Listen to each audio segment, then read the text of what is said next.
create absolutely ginormous numbers. So I call this okay, let me say what this is. It's the repeated factorial array expression.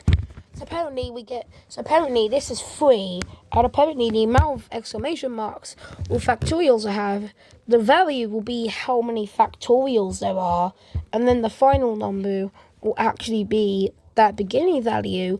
But then we have to repeat this kind of equation this amount of times. So, for example, let me show you what 3 factorial is.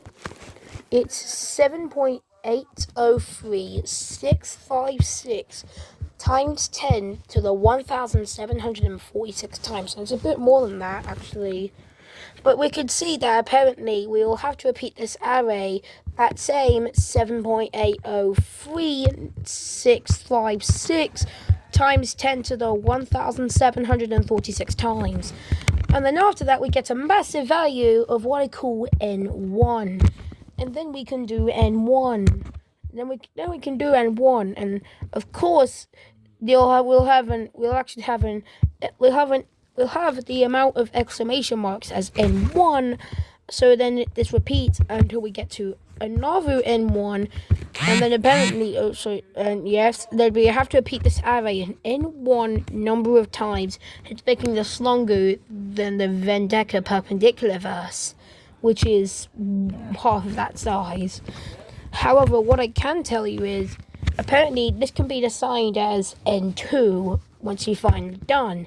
And then you can repeat this so forth until you get to n Allison's number, which is so astronomically big that I want to swear, but I can't because I'll get demonetized. Not like I make any money anyway. Yeah, but apparently this is so... Okay, I'm not going to swear, but this is so fudging big that it could even be bigger than... much bigger than Graham's number, which Allison's number already is. In fact, this function would probably be bigger than Graham's number with every single array of it repeated a Graham's number of times. Or it could even be bigger than, get this, tree of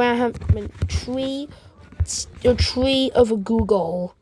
Because tree 3 is already massive from tree 2, considering tree 2 is only 3, but tree 3 is 1 Graham's number, even G1 million. Okay, that makes it massive. And because you can assign any number you want, this means that you can assign Allison's number with an exclamation mark, which okay, that makes sense. So with an Allison's number amount of exclamation marks will be the factorials, and then end up with an Allison's number at the end. Then repeat this equation an Allison's number of times while actually factorializing the amount. So okay, this would make it even bigger, and even this would just be n1. In fact, if you want to go even further, you can call this n0.001. So n0.001. And apparently and if you do that, you can repeat this process all the way up to this amount.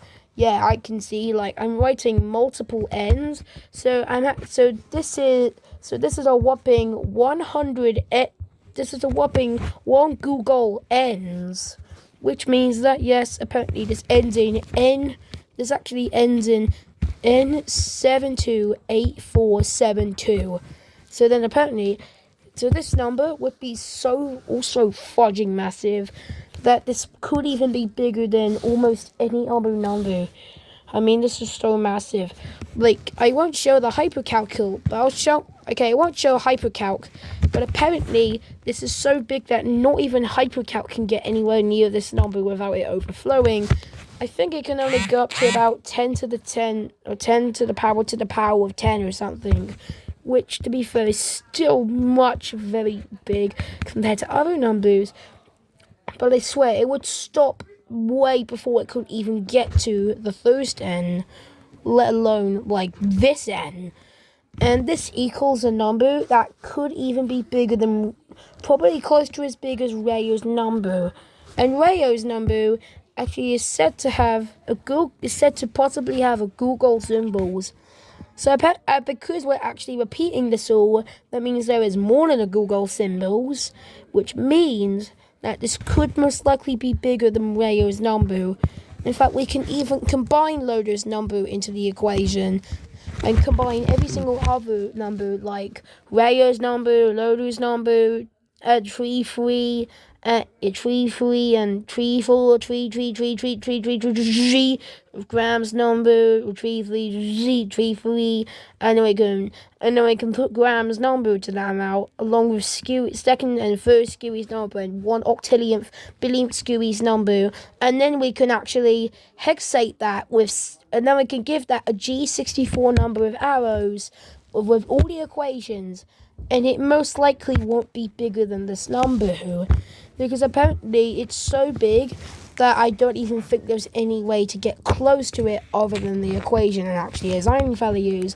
And this is what I call the Maximus number.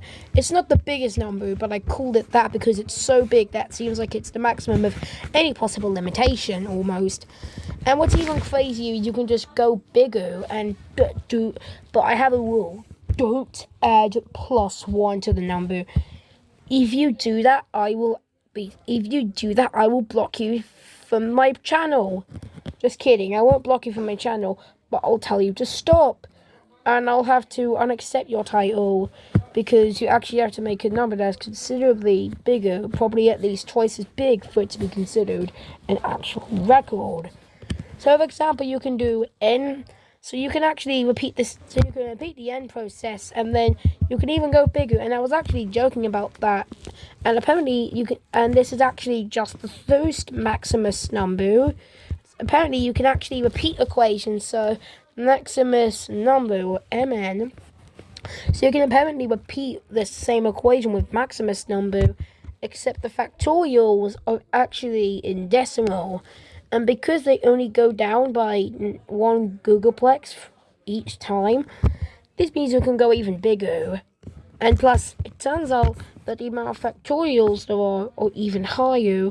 Hence, it turns out that we get, and then we can repeat this array, and then we can get this Maximus number, and then we can repeat this array and Maximus number of times. And apparently, then we get second Maximus number, and apparently you can get to a point so big where I'm actually going to call this number, they call the Maximus number, Maximus number times Maximus number times repeated, and then we repeat this kind of array a Maximus number of times. And then we get, and that's actually second Maximus number. And apparently it turns out that this is actually what I call Bigelos number. And yes, apparently it turns out that this is the biggest number ever created, most likely, because it just repeats everything. And just kidding, I have one more stage to go. Apparently you can do Bigelow's number, and then we can actually repeat this with a whopping, then we can actually repeat this with exponents that are actually factorials of Baxter's number. That each of these ones are actually factorials of Baxter's number itself to the power of that number 800 octillion times, or repeated that many times. And yes, it turns out that we can actually repeat this array a bn number of times, a big small number of times, something. But yes, and yes, apparently I started regretting the name, but okay. And then you have to repeat that until you get another bn, and then and yes, it's like doing it b times. But yes, it turns out that we have to repeat this array until we get this number again. So yeah, so technicals and thing. Yeah. But yes, and it turns out that apparently after you repeat this process and get this number, this is the final number I'm gonna do. You could just create a number bigger, but don't try it, or otherwise I'll ban you. And I actually am gonna call this number, wait for this, Maximus Allison's number. So yes, this is the number. Maximus, here's how to, so this is the name of the number, because it's the biggest Allison's number created. Well, great. Yeah, because it's basically this. However, you can create a second one, but don't try it. So apparently, I can definitely confirm that this is bigger than both 1,900. I can definitely say this is most likely bigger than 1,919th Busy Beaver, Rayo's Numbu, and of course with Lodo's Numbu. So apparently, you can't even compute the Numbu on that, and you can't even put an array of that. So apparently, just by using factorials, you can get to massive numbers. And apparently, even hexating all these numbers to the power of themselves, like here, so they got like a tree of 3. So yeah, like look at this, like it's just massive. And then we can even hexate this with a whopping, and then we can put that value together and then exponent to G1, and then it's most likely not even bigger than that number, because apparently like it's just so big. I mean, like, who's ever gonna get bigger than that? Who knows? Maybe some extremely freaking nerdy scientist who might be able to know such big numbers. Maybe I think maybe one of the only numbers that could possibly exceed it are maybe omega, aleph null, because it's not a finite number, aleph null, and it contains all the finites and finites and all other things, along with rational numbers like square root 2 and pi. And yes, it's not as big as infinity, so it's sadly not finite. So apparently, all of this together, it would probably be smaller than this number. However, don't go out of your way and say +1, because if you do that, you will die. Just joking. But apparently, if you do that, I will tell you that is cheating and that is not allowed. So, goodbye, everyone.